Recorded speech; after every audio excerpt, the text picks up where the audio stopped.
Welcome back to my YouTube channel, Ang Kulot na Probinsyano.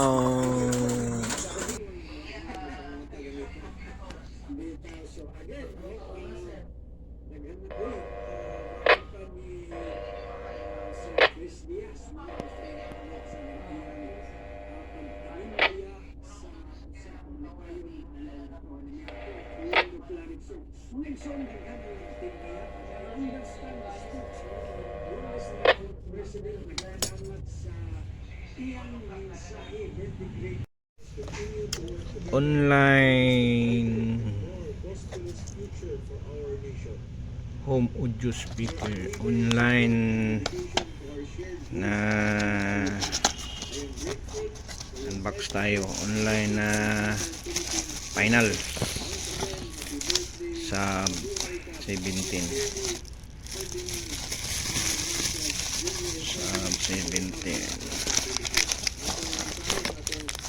sub 17 made in Japan. Try natin kung gumana at saka pumalo ba siya ng 50 watts. Ito na siya, sub 17, pero sub 17 siya, pero yung heatsink niya parang 10 to or 1091.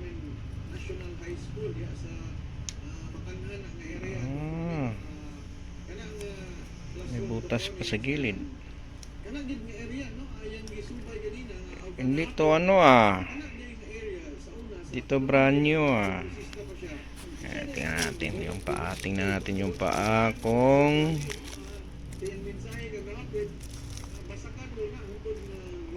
ayos naman yung paa.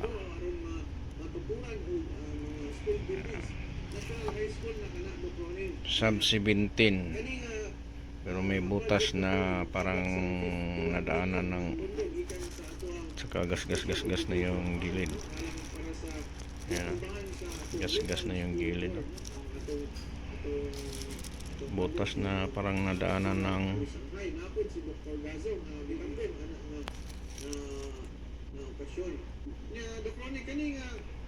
pati dito.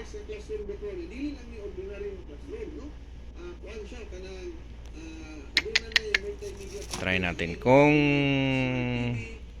papalo ba siya ng 50 watts.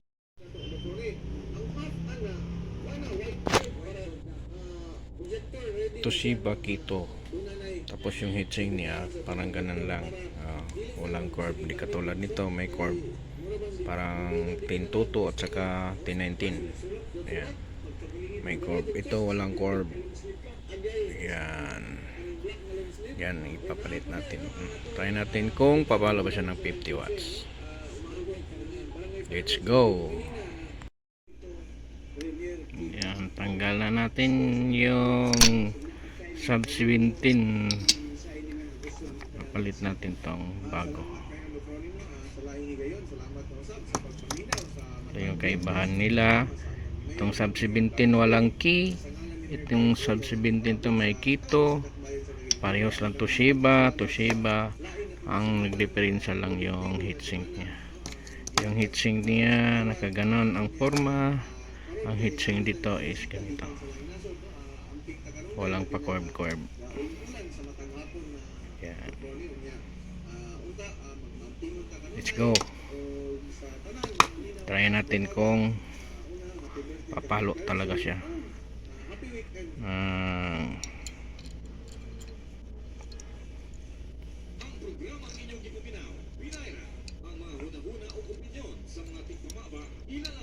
Hindi mag-shoot.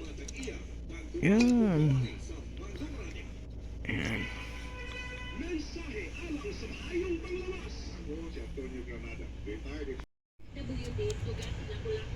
Akong sakit, hypertension, constipation, sinusitis o nervous ko. Pag-take na ko G-Detox Plus after 3 days ni epekto dayon. Na normal akong blood pressure, nasulbad akong constipation, naayo akong sinusitis. Bago natin putulin yung mga paa nila, itis muna natin para sure. Kabaliktad yung radio, nakaset na yung SWR. Set natin ng 220 power output to 200 watts. Right. Okay, since wala tayong mic nito, kalabitin muna natin dito.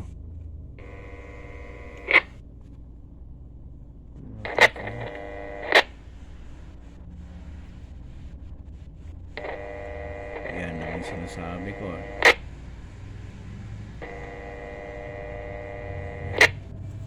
Calibrate tayo.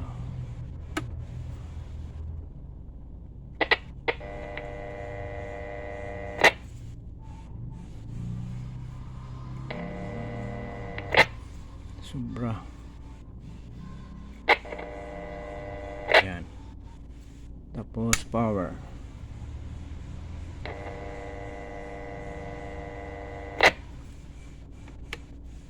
Parang 20 watts lang to 25 watts lang to Parang ano lang yun. T19 25 watts lang, ano, 25 watts lang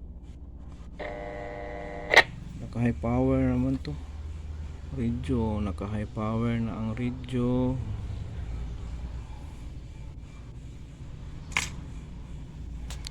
Tapos 25 watts lang. Nako, nabudol na naman tayo. Nabudol na naman. 25 watts lang.